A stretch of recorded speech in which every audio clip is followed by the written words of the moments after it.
দেখো এখানে আমি কটা রো কটা কলম নিয়েছি, চারটে রো। এই হ্যাঁ, চারটে রো তিনটে কলম। এই চারটে কলম, চারটে কলম তিনটে রো, উল্টো বলে। এগুলো কলম, চারটে কলম আর তিনটে রো। আচ্ছা এবার ওই লেআউট ট্যাবে আবার গেলাম। এবার ধরো এখানে তুমি ভুল করে তিনটে রো নিয়ে ফেলেছো, বা তোমার এখানে আরো দুটো রো লাগবে, তো তুমি কি করবে? হয় তোমাকে ড্র টেবিল নিয়ে ড্র করতে হবে, আদারওয়াইজ আবার প্রথম থেকে করতে হবে। তা সেটা না করে এখানে একটা অপশন রয়েছে যে তুমি এখান থেকে ম্যানুয়ালি অ্যাড করতে পারবে। কীভাবে অ্যাড করতে পারবে?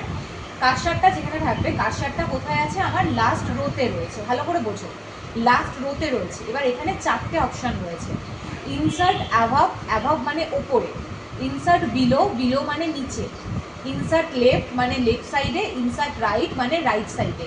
এই দুটোর মধ্যে ইনসার্ট অ্যাভাব আর ইনসার্ট বিলো মানে হচ্ছে রো অ্যাড করা, কারণ রো এভাবে ওপর নিচেই হয়। আর ইনসার্ট লেফট আর ইনসার্ট রাইট মানে হচ্ছে কলাম অ্যাড করা। এবার তুমি ধরো একটা লেখার পর তোমার মনে হলো যে এই রোটার লাস্ট যে রোটা আছে এই রোটার তলায় একটা রো অ্যাড করবে, ভালো করে বোঝো। তাহলে এখান থেকে কোন অপশানে যাবে? Insert below. ইনসার্ট বিলো করলে এটা নিচে আমার একটা রো অ্যাড হয়ে গেল। এবার তোমাকে বলা হয়েছে যে এখানে 5টা কলম অ্যাড হবে। এবার দেখো এটা ব্ল্যাঙ্ক আছে বলে তুমি যে কোনোটাই ক্লিক করে কলম অ্যাড করতে পারো, বাট যদি এখানে লেখা থাকতো তাহলে কি হতো? তোমাকে যে লেখাটার পরে কলম অ্যাড করবে সেখানে সেই সেলে কার্সারটাকে রাখতে হতো। তো আমি আপাতত লাস্টেই রাখছি। এবার যদি আমি মনে করি রাইট সাইডে কলম অ্যাড করবো, তাহলে এখান থেকে কোনটা করবো?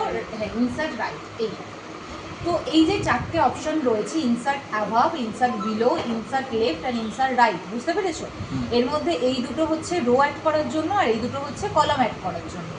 আচ্ছা এবার হচ্ছে স্প্লিট সেল মানে কি? স্প্লিট সেল মানে হচ্ছে এটাই যে ধরো আমি একটা সেলে রয়েছি, এখান থেকে স্প্লিট করলাম।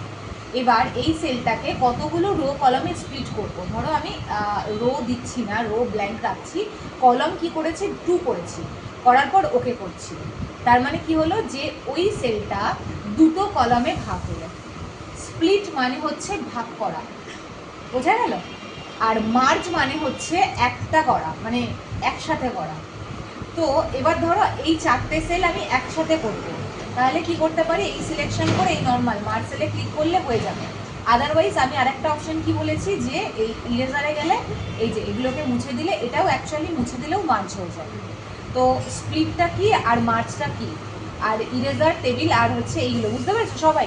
চলো।